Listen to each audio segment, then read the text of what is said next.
Joining us now out of Ontario, Canada for more on this is Mr. Edward Corrigan, international human rights lawyer. Hello, Mr. Corrigan. It's a pleasure to have you back on the program, sir. So, your thoughts on dishing out, death sentences like this on a wholesale level? Well, it's a sign that the Egyptian regime, I think, is very worried about its legitimacy. And of course, these are people that are being sentenced to death for what is essentially a peaceful protest. This is almost unheard of, that you would execute people for exercising free speech and their basic democratic rights.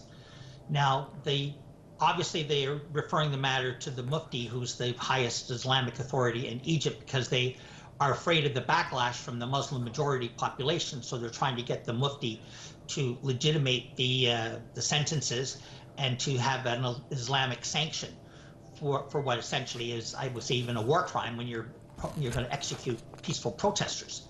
So we have that aspect of it. Now, the United States government the Congress just released $195 million in military aid to Egypt, and after so they've lifted all the sanctions on Egypt, and yet they're turning a blind eye to this massive assault on human rights in Egypt itself. So the Americans are totally hypocritical. Their threat, Donald Trump is threatening Turkey if they don't release the pastor who's under house arrest. You've got Israel, killing, many people, wounding thousands of others, and holding, women, even children, without charge in Israeli jails. And of course, the United States is stunningly silent on that. So the hypocrisy of the American regime is there for anybody to see. Now, the Mufti is probably, to some certain extent, under the control of the Egyptian military dictatorship, but it's interesting to see what would happen if he's going to, not support the death sentences for what is essentially peaceful protesting, or maybe recommend, sort of to commute the death sentences and have some sort of a prison sentence. Okay, so he's in a very, very difficult situation.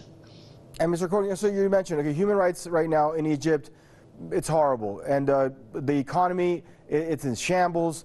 What's left? The security, we know the security situation with Sinai and whatnot, and other parts of the eastern desert over there. So, when you look at the entire country, it's really not doing too well in a lot of people's eyes. But yet, you heard Donald Trump, when he had that meeting with President Abdel Fattah al-Sisi, saying Sisi is doing a fantastic job. If you could, please tell me what premise that argument is based on. Well, basically, he's been a poodle or a lapdog for the Americans, and supporting the Israelis, attacking the Palestinians, shutting down the tunnels that are the access for Gaza for food and medicine, its lifeline to the world. Egypt is also supporting the Saudis in their unprecedented and unwarranted attack against Yemen, and Egypt is, of course, the largest and strongest of all the Arab countries. Yet it has aligned itself with the enemies of the Arab people, the Palestinians, the Yemenis, and has not been supportive of Syria to fight to regain control of its own borders. And but they're in Egypt is a Sunni country for the most part, but there is a large Coptic and other minority groups there, so they're walking a fine line. But the Americans are just, if you kill people on behalf of the Americans and kill people the Americans don't like, they're happy. So it's totally hypocritical on the part of Trump, when there are far worse regimes that they are supporting and giving arms to, and developing stronger links to, and yet they claim to be supporting democracy, but when you look at their actions, they're actually supporting oligarchies and dictatorships and feudal regimes like in the Arab Gulf. So it is, if you do be a lapdog for the Americans and do what they tell you to do and basically betray your own people, Donald Trump and probably other leading Americans will say, yeah, he's a great guy. But they're blind to human rights abuses all around the world, or give only token statements.